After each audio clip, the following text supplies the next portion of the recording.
All right. Let me go full mass here. Mayfair Witches. Me and Joy watched it last night, and we were going to give a quick little review on it, give you our thoughts on it. Babe, what did you think? I'll start with you. What did you think about Mayfair Witches when we watched it yesterday? I mean, it has potential. The first episode was a little slow because...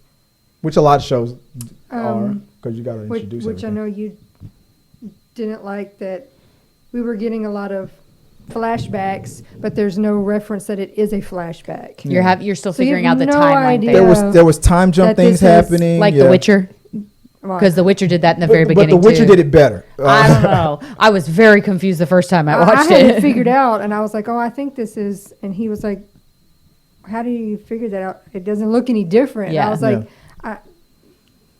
just the context, I guess. But yeah, no, there's no 5 years ago, 20 years ago. There's nothing. Yeah. I think the concept of Interview with a Vampire, I mean, when we already know what we were kind of getting into from the movie and everything, and if you haven't read the books and whatnot. Mm-hmm. But I'm just speaking as a person who hasn't read any of the books. Knowing what I was getting into with Interview with a Vampire, I was excited about it. The fact that they made Louis, black and things like that, I was excited about it. I knew nothing about Mayfair Witches except for who the star is. That in my single days she would have been on my list, but we're not going to talk about that. Wait for Joy to slap me. But I was. The things that confused me about the first episode and whatnot, like Joy said, I saw the potential in it, and I'm hoping that the low rate it's already got like mixed reviews and things like that, but it's probably because you're comparing it to what we got with Interview with the Vampire. I'll admit that this episode didn't start off so great, but there's so much potential there. I mean, the little what's coming they play at the end, it wasn't really like next episode. It was like the whole season. Was this an hour show?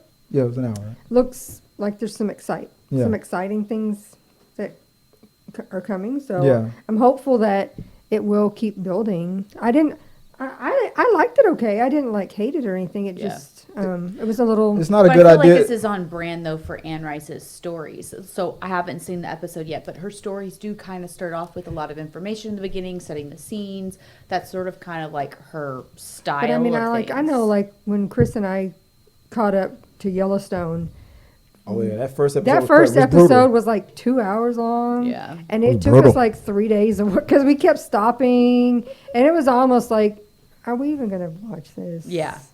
And once we got past like the 2 episodes, we were like, okay, yeah, this is good. Yeah, it had to get past that. The little hump thing. Yeah. The lore and everything. We're dealing with witches and whatnot. It was very interesting. I like the character. If it wasn't for that hot sex scene, I probably would have tapped out. I was like, okay, good. You're all right, AMC. You saved it. You saved it. Thanks for that. Appreciate it. Reminded me of I was telling Joy in the middle of that sex scene. I was like, yeah, this is why she's loved right now. I don't know if she was a Disney one of the Disney kids from back in the day, but when she was on the TV show True Detective, she shocked the world. I remember that when she shocked the world when she was with Woody Harrelson and doing that very explicit sex scene. So I'm glad that she's gone back to the sex scene roots, and I'm in now. I am invested.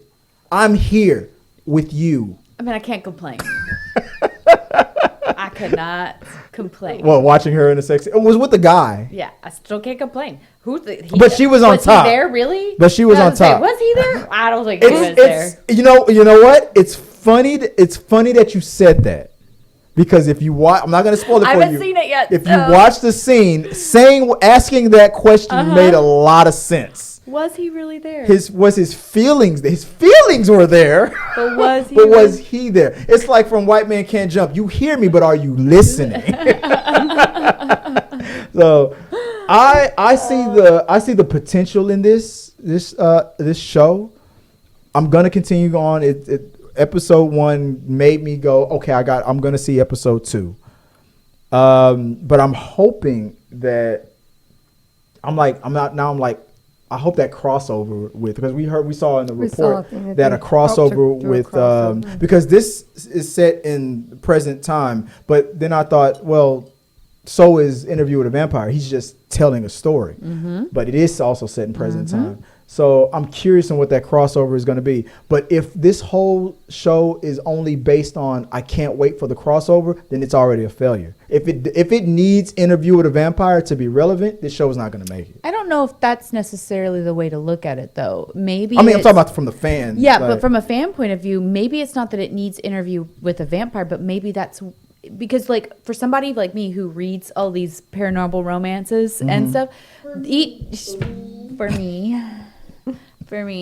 I read all these paranormal romances where each individual book is its own story, but it also leads into a bigger story. Right. So it's the same sort of like setup in my mind where, yes, it's not that it needs Interview with a Vampire, but it feeds into the bigger storyline where they all connect. Well, you can definitely tell just by watching this first episode that it's like Interview with a Vampire in that we talk about so many periods. Yeah. And we haven't even gotten to them all. That's a comparable thing. We just know there's a very, this has been going on who knows how long. Right.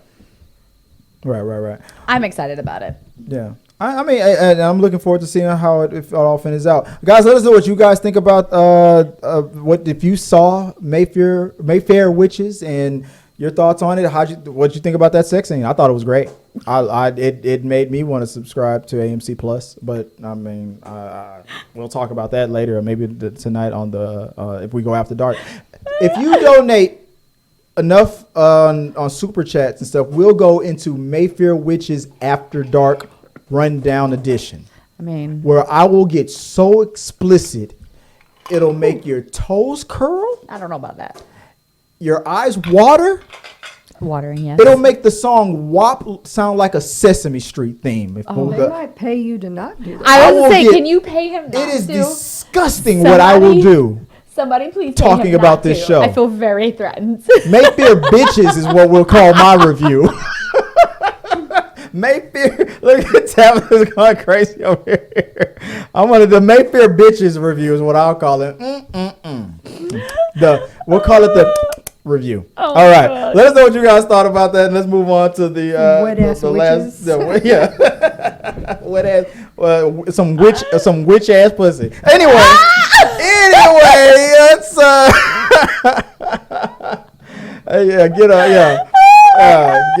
get a bucket and a mop for these witch ass. Anyway.